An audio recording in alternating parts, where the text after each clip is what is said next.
नमस्कार मित्रांनो, माझं नाव प्रशांत निकम आणि महाराष्ट्र माझा या चॅनलमध्ये तुमचं सर्वांचं स्वागत आहे. मित्रांनो, जर चॅनलला सबस्क्राईब केलं नसेल तर सबस्क्राईब करा, कारण आपण नेहमीच नवनवीन विषय घेऊन येत असतो आपल्या युट्यूबच्या फॅमिलीसाठी. नवनवीन माहिती घेऊन येत असतो, नवनवीन आयडिया पण आपण या ठिकाणी घेऊन असतो. त्यामुळं लाईक करत जा आणि शेअरही करत जा, ज्याच्यामुळे आपले मित्र नातेवाईक यांना सुद्धा आपली ही छान अशी माहिती या ठिकाणी मिळू शकते. त्याच्यामुळे मित्रांनो, आजचा विषय सुद्धा खूप सुंदर असा विषय आहे मित्रांनो. आजचा विषय थंबनेल वरून तुमच्या लक्षात आला असेल की कुठले मासे हे शरीरास खाण्यास बेस्ट, म्हणजे चांगले नाही, बेस्ट बेस्ट क्वालिटीचे आहेत की ज्याच्यामुळे शरीराला खूप असे फायदे होतात. आणि हे मासे खाल्ल्यानंतर आरोग्य सुद्धा सुधारते आणि तुमचं आयुष्यमान सुद्धा वाढतं. पण मागे एक व्हिडिओ टाकला होता, गोड्या पाण्यातील मरळ हा विषय. मरळ ही एक परिपूर्ण गोड्या पाण्यातला मासा आहे. त्याचा तर आपण व्हिडिओ टाकलेलाच आहे, तुम्ही तो पाहू शकता त्याच्यावरती जाऊन.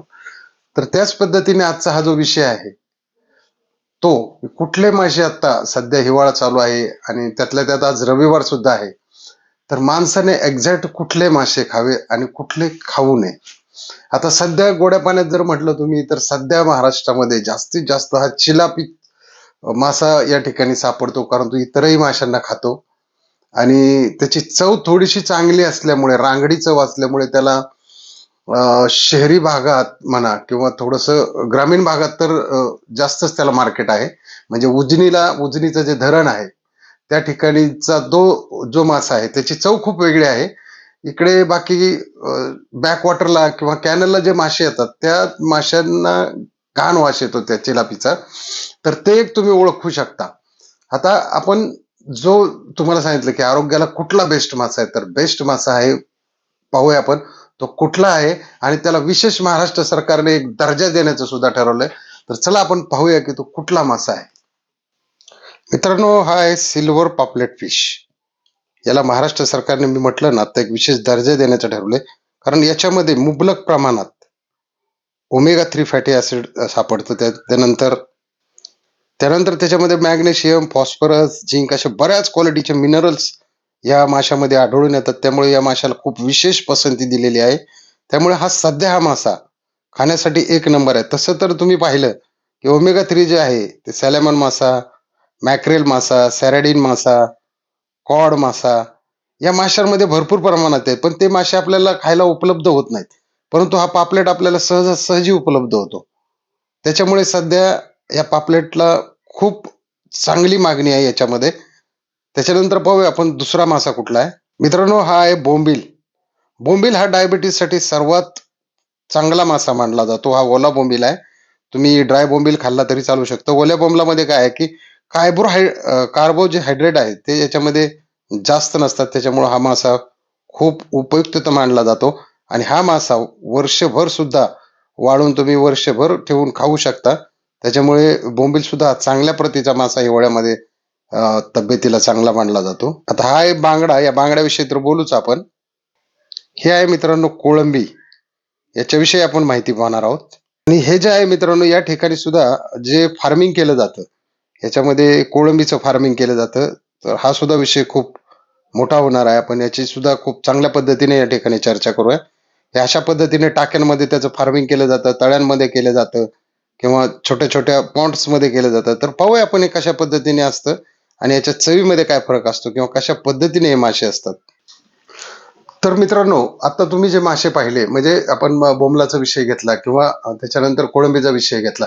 कोळंबी फार्मिंग मध्ये पद्धत काय की कोळंबी या ठिकाणी जे मी टँक दाखवले तुम्हाला आता, त्या टँक मध्ये याचं फार्मिंग केलं जातं. पण याच्या चवीमध्ये थोडासा फरक पडतो, कारण समुद्रामध्ये जी कोळंबी असते ती नॅचरल पद्धतीने वाढलेली असते. नॅचरल पद्धतीने त्याच्यामध्ये मिनरल्स असतात, जी खनिजे असतात, जे काही विटॅमिन्स असतात ते त्याच्यामध्ये तसेच त्या पद्धतीने सर्वाईव्ह होतात. पण टाक्यांमध्ये जे आपण केलं जातं फार्मिंग, त्याच्यामध्ये तेवढ्या पद्धतीने किंवा तेवढ्या रेंजने या माशाचं जे प्रोटीन आहे किंवा ज्या काही गोष्टी आहेत या तेवढ्या राहत नाही त्याच्यामध्ये. आणि फार्मिंगची जी कोळंबी आहे तिला जी चव असते ती शिजल्यानंतर थोडी अशी रबरासारखी होते. परंतु समुद्राची जी कोळंबी आहे तिला तशा पद्धतीने होत नाही. तिचा नॅचरल सुगंध असतो. आणि ताजी जी कोळंबी आहे, आता बघा तुम्ही, कोळंबी आपण ज्यावेळी खातो हॉटेलमध्ये त्यावेळेस अशी सोललेली असते. आता जी जर सोललेली कोळंबी असेल तर काय समजायचंय की ही कोळंबी 48 तासानंतरची आहे किंवा 72 तासानंतरची आहे. म्हणजे तिला कुलिंग मध्ये ठेवलेला आहे, किंवा तिला पूर्ण म्हणजे थंड करायला ठेवून ती नंतर मार्केट. आता जरी कोकणात जरी मासे पकडले मित्रांनो, तरी 8-9 तास त्या बोटी कोकणामध्ये असतात, म्हणजे पाण्यामध्ये असतात, आणि त्याच्यानंतर ते बाहेर येतात. त्याच्यानंतर ते बर्फात साठवून पुण्याला आणल्या जातात. साधारणतः पुण्याला यायला सुद्धा त्यांचे 2 दिवस जातातच, मुंबईला सुद्धा पाठवलं तरी तेवढेच दिवस जातात. त्याच्यामुळे आपल्यापर्यंत पूर्ण फ्रेश मासा येतो असं नाही. तर कोळंबी कशी फ्रेश ओळखायची, तर तिची जी कोळंबीची जी वरची जी साल आहे, जी आपण अशी केली की पटकन निघते, तशी ती कोळंबीची साल निघत नाही. तुम्ही जर मुंबईला एखाद्या म्हणजे चांगल्या हॉटेलमध्ये गेला जेवायला, तर तिथे विदाऊट सोललेली कोळंबी मिळते. बऱ्याच लोकांना वाटतं की हा काय प्रकार आहे, कोळंबी सोलून का नाही दिली. परंतु जी ताजी कोळंबी असते ती त्या पद्धतीने त्याची भाजी ती हॉटेलमध्ये बनवली जाते. त्याच्यामुळे त्याला म्हणायचं ती फ्रेश कोळंबी. आणि मासे नेहमी फ्रेश खायचे. आता याच्यामध्ये मी तुम्हाला बांगडा पण दाखवला होता. बांगड्याचं काय, बांगड्याची जी जो मेल आहे, स्मेल आहे, तो खूप म्हणजे असा हार्ड आहे. त्याच्यामुळे नवीन मासे खाणाऱ्यांनी किंवा स्टार्टरला जेच माशाची सुरुवात करतात त्यांनी शक्यतो बांगड्यापासून सुरुवात न करता, किंवा बोंबलापासून सुरुवात न करता, कोळंबी किंवा पापलेट यापासून करावे. कारण किंवा मग अन्यथा काय होईल, त्यांचे मासे त्यांच्या ताटातून नाहीसे होतील, त्यांना मासे आवडणार नाही अशी पद्धत होईल. किंवा शिळे मासे खाल्ले किंवा खूपच खराब मासे खाल्ले तर त्यांच्या बाबतीत त्या गोष्टी आढळून येतात प्रामुख्याने याच्यामध्ये. आता चौथी गोष्ट मित्रांनो याच्यामध्ये काय आहे, की माशाला आणखी फ्रेश कसं ओळखायचं. याच्यामध्ये काय होतं, की समजा साधारणतः माशाच्या कल्ल्यामध्ये जो कलर असतो तो लाल कलर असतो. आता हल्ली मार्केटमध्ये काय झालंय, की लाल कलर सुद्धा ओतायची सोय झालेली आहे. तुम्ही मोठे कटले मासे पहा, किंवा चिलापी पहा, किंवा अजून कुठले रहू पहा, त्याच्यामध्ये तो लाल कलर ओतला जातो, जेणेकरून मासे फ्रेश आहे दिसतात. परंतु हे जे दुकानात बसून शॉपमध्ये बसून विकतात मासे, हे असे प्रकार इथे घडतात. परंतु फ्रेश मासे कसे ओळखायचे, तर नॅचरल लाल कलर असतो. जर तो म्हणजे ब्राऊन टाईप झाला, किंवा मरून कलर टाईप झाला, किंवा काळा झाला कल्ला त्याचा, तर तो मासा घेऊ नका, तो मासा खराब आहे. तो मासा जवळ तब्बल 2 दिवसानंतरचा आहे. अशा प्रकारचे मासे हे मुंबई ठाण्यामध्ये हे जे भय्य लोक आहेत ते मोठ्या प्रमाणात विकतात, शिळे मासे, जेणेकरून लोकांचं आरोग्य धोक्यातही येतं. आणि तिथे मुंबईला कसं होतं, की जोडीने विकले जातात. समजा पापलेट आहे तर 100 रुपये जोड, 200 रुपये जोड, पापलेटच्या साईज वरती असते. पण हे लोक काय करतात, 100 रुपये 200 रुपयामध्ये भरपूर मासे देतात. कारण हे लोक खराब झालेले मासे उचलून जिथे लवकर माणूस पोचू शकणार नाही अशा ठिकाणी ते हे मासे तिथे विकले जातात खराब पद्धतीने. त्यामुळे ती खराब पद्धत ओळखा. आता दुसरी गोष्ट, एखादी सुरमई असेल, मोठी सुरमई, तर सुरमईला कसं ओळखायचंय त्याच्यामध्ये, सुरमईला कसं ओळखायचं त्याच्यामध्ये, की ज्यावेळेस सुरमईला कट मारला जातो आणि त्या आतमध्ये जर क्लॉटिंगचा असेल, क्लॉटिंग्स, तर समजायचं की कोळंबी सुरमई शिळी आहे. जरी ती बर्फातली असली 48 तासाची तर ठीक आहे. मग त्याच्यामध्ये ते जे क्लोटिंग आहे ते पूर्ण साफ करून घ्या. ते पूर्ण साफ केल्यानंतर ते खाण्यास म्हणजे परत मीठ हळद वगैरे लावून तुम्ही स्वच्छ धुवून काढा. त्यावेळेस ती तुम्हाला खाण्यायोग्य, किंवा त्याच्यामध्ये कुठलाही बॅक्टेरिया राहत नाही, किंवा त्याची चव कडू होत नाही, त्यावेळेस तो तुम्ही खाऊ शकता. अशा पद्धतीने माशांची कशी आहे, मासे नेहमी जे खाणारे लोक आहेत ते नेहमी सगळं बघूनच मासे घेतात. कारण त्यांच्या लक्षात असतं की आता आपण सर्वात ज्यावेळेस तुम्ही कोकणात जाता, तिथं हरण्या बंदरमध्ये ज्यावेळेस आपण मच्छी मार्केटला जातो, तर त्यावेळेस सकाळी जे 8ला मार्केट येतं, तिथे निलाव होतो आणि लगेच ते विक्रीला बसतात. ते मासे फ्रेशच असतात तिथून आलेले. तर ते मासे एकदम शरीरासाठी योग्य असतात. परंतु तिथे काय होतं, तेच मासे पुन्हा संध्याकाळच्या बाजारला बर्फात ठेवून 4च्या बाजारला विकले जातात 6, 7, 8 वाजेपर्यंत. आणि मग त्याच्यातले राहिले तर ते पुन्हा सकाळी मार्केटमध्ये येतात. त्याच्यामध्ये कडेने फ्रेश लावलेले असतात, मध्ये ते असतात. कोळंबीचाही तोच प्रकार होतो, की कोळंबी काय होतं, की वरून वरून फ्रेश टाकली जाते आणि आतमध्ये राहिलेली कालची परवाची कोळंबी मिक्स केली जाते. आणि तिथे जाणारा सर्वात जास्त वर्ग आहे तो पुण्याचा. तर पुण्यातील तर खवय हे जाणकार आहेतच, पण तिथे मात्र असं फसवण्याचे प्रकार हे भरपूर होतात तिथे. आणि आपल्या इथं समजा साधारण गणेश पेठेमध्ये त्याचा रेट किती आहे माशाचा, 350 रुपये.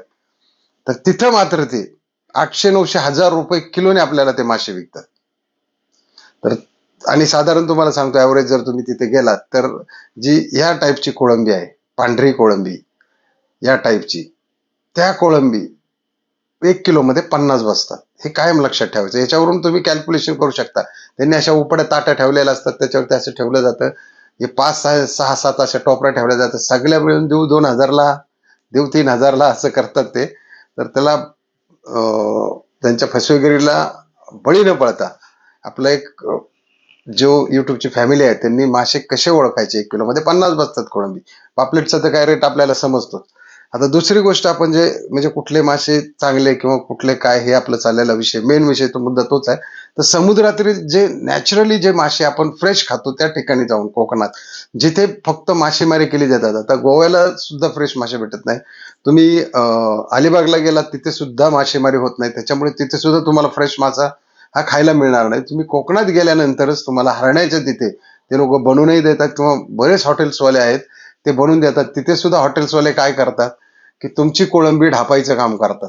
हे बरेचसे अनुभव आलेले आहेत लोकांना आणि मला सुद्धा आलेले आहेत. तर ते काय करतात, कोळंबीची क्वांटिटी काढून घेतात आणि त्यांच्या ताटात वाढून त्यांचं ताट 500 रुपयाला देतात, विकतात. म्हणजे हे प्रकार चालू असतात. तर ठीक आहे, समुद्री मासे हे चांगलेच असतात, परंतु समुद्री मासे जर खाण्याचं प्रमाण जास्त असेल म्हणजे रोजच असेल तर त्या माशांमध्ये प्युरिन नावाचं एक केमिकल्स असतं, ज्याच्यामुळं तुमच्या शरीरामध्ये, ज्याला आपण एक मिनिट, आपण युरिक ऍसिड जे म्हणतो, युरिक ऍसिड शरीरामध्ये वाढतं आणि ते जे आपल्या पायाचा घोटा आहे किंवा अंगठा आहे हे सुचतात. आणि युरिक ऍसिड जे डायबेटिक पेशंट आहे त्याच्यामध्ये सुजण्याचा खूप मोठा धोका असतो. त्याच्यामुळं जरी तुम्ही समुद्री मासे खात असाल, फ्रेश आरोग्यासाठी चांगले असेल, त्याच्यात प्रोटीन भरपूर असतात, ओमेगा 3 असतं, बरेच काही खनिज असतात, मिनरल्स असतात, व्हिटॅमिन्स असतात फ्रेश माशांमध्ये, ते तुम्ही खाऊ शकता. परंतु आठवड्यातून 2 दिवसाच्या पुढे खाऊ नका. आणि तिसरी गोष्ट, तुम्ही हे जे बकऱ्याचे जे ढवारा मटण आहेत, आज काय होतं की थंडीमध्ये यांना सुद्धा आजार होतात, बकऱ्यांना म्हणा किंवा बोकडांना म्हणा, हे मोठ्या प्रमाणात आजार होतात. तर हे काही ऍडव्हर्टाईज जे करणारे लोक आहेत त्यांच्या नादी लागून उगच काहीतरी ढवारा जेवणात जाऊन फसू नका, कारण त्याच्यामध्ये त्यांना सुद्धा रोगराई झालेली असते. त्याच्यामुळं आपलं होता येईल एवढं, आता मासे तर येतात आता थोडेफार फ्रेश इकडे तिकडे, म्हणून तुम्ही मासे हे आरोग्यासाठी खूप बेस्टच आहेत. आणि डायबिटीसवाल्यांनी त्याचा अतिरेक करू नये, कारण त्यांना युरिक ऍसिड वाढण्याची शक्यता असते, कारण त्याच्यामध्ये प्युरिन असतं. म्हणजे सामान्य माणसाचंही वाढू शकतं जर अतिरेक झाला तर, पण सामान्य माणसाला कसं असतं, पचवण्याची ताकद जास्त असते, त्याच्यामुळे त्याच्यात हा प्रकार कमी होतो. पण डायबिटीसवाल्यांना मात्र युरिक ऍसिड याच्यामध्ये वाढते.